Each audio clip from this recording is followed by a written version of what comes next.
안녕하십니까. 뉴욕시 경찰국은 5월 초에 지난 4월 한 달의 범죄율을 발표했습니다. 재택근무와 사회적 거리 두기가 4월 한 달 동안 발효되었기에 지난해 4월과 비교되는 통계에 관심이 많았습니다. 지난해 4월에 비하여 전체적인 범죄율이 28.5% 감소했다고 발표했습니다. 항목으로 넘어가서 보면 가정폭력은 지난해 동기 비교 35%가 감소했고 강도 사건은 26%로 감소했다고 합니다. 거의 모든 항목에서 감소 추세에 있었으나 세 가지 항목에서는 증가세를 보이고 있습니다. 살인, 침입절도, 증오범죄였습니다.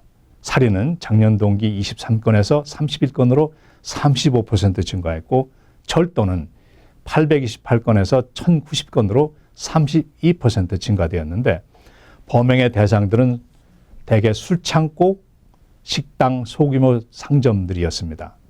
그리고 혐오 범죄인데 14건이 조사되었고 15명의 아시안들이 피해를 당했다는 보고를 받았습니다. 지난해에는 아시안들에 대한 아시안 대상으로 하는 혐오 범죄는 없었습니다. 지난 3월에도 11건의 혐오 범죄가 발생했는데 아시안들을 대상으로 저질러진 일이었습니다. FBI에서도 아시안들에 대한 혐오 범죄의 증가 가능성을 경고하고 있습니다. 코비드-19 사태가 장기화될수록 아시안들에 대한 증오 범죄에 대한 대책이 필요하다는 분석입니다. 시 당국에서는 뉴욕시는 혐오 범죄에 대하여 즉각적인 대응을 하고 있습니다. 기화의 신분이 합법 또는 불법 신분임을 묻지 않습니다. 911으로 전화하세요. 통역 서비스는 늘 준비되어 있습니다라고 시민들을 보호하고 있습니다. FBI는 증오범죄는 특정 인종, 종교, 불구 형태, 성별 등에 대한 공격자의 편견이 사회 전체 또는 일부에서 살인, 방화, 습격 또는 파괴, 언어의 폭력적인 형태로 나타나는 범죄라고 정의하고 있습니다. 코비드 사태는 인정과 심리적인 요인이 복합적으로 작용하여 범죄의 동기를 크게 유발할 수 있다는 우려가 있습니다. 어려운 시기를 맞아 한인사회 내에서 여러 단체들이 현재 상황에서 대처하기 위해서 긴급 보호 서비스 실험 및 소기업 구조 서비스에 초점을 기울여 왔는데 한편 혐오 범죄에 대한 대책도 고민하고 있는 것을 알고 있습니다.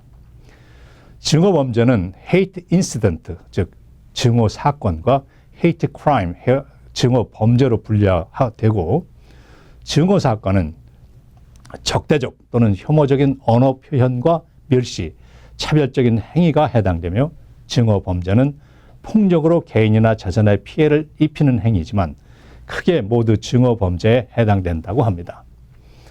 어떠한 경우이든지 그러한 일이 나에게 발생했을 경우 어떻게 할 것인가에 대하여 전문가들은 다음과 같이 권하고 있습니다.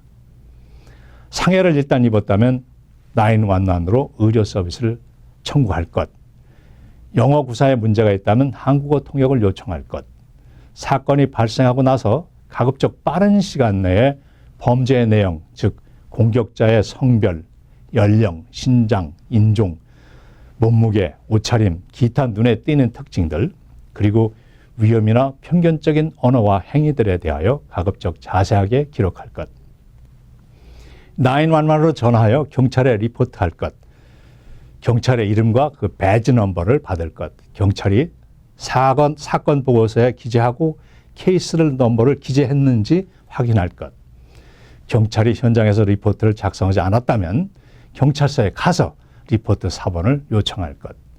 사건이 편견에서 야기된 것이라고 생각되면 경찰관에게 hate bias motivation 또는 hate crime incident 박스에 체크할 것을 요구할 것 등을 강조하고 있습니다. 집으로 돌아오셔서 한인사회단체에 이 사실을 말씀하시고 지역사회가 대처할 것을 요청하고 만약 경찰에 보고할 때 통역이 없어서 본인의 의사를 제대로 전달할 수 없었다면 경찰에게 사후 보고를 요청하고 차후 한인단체로부터 도움을 받도록 하면 그나마 급한 대로 대처가 될 수 있을 것입니다. 코비드-19의 피해자들은 뉴욕시를 필두로 아시안들이 그 주거율이 높은 대도시가 많습니다. 백인들로부터뿐 아니고 피해가 가장 많은 흑인 히스패닉으로부터의 공격도 우려가 되고 가급적 한적한 곳을 혼자 다니는 것은 피하시면 좋겠습니다. 그렇지만 움츠릴 필요는 없습니다. 이웃들을 평상시처럼 잘 대하고 같은 시민으로서 어려운 시기를 극복하는 적극적인 의지로 살아가야 하겠습니다. 안녕히 계십시오.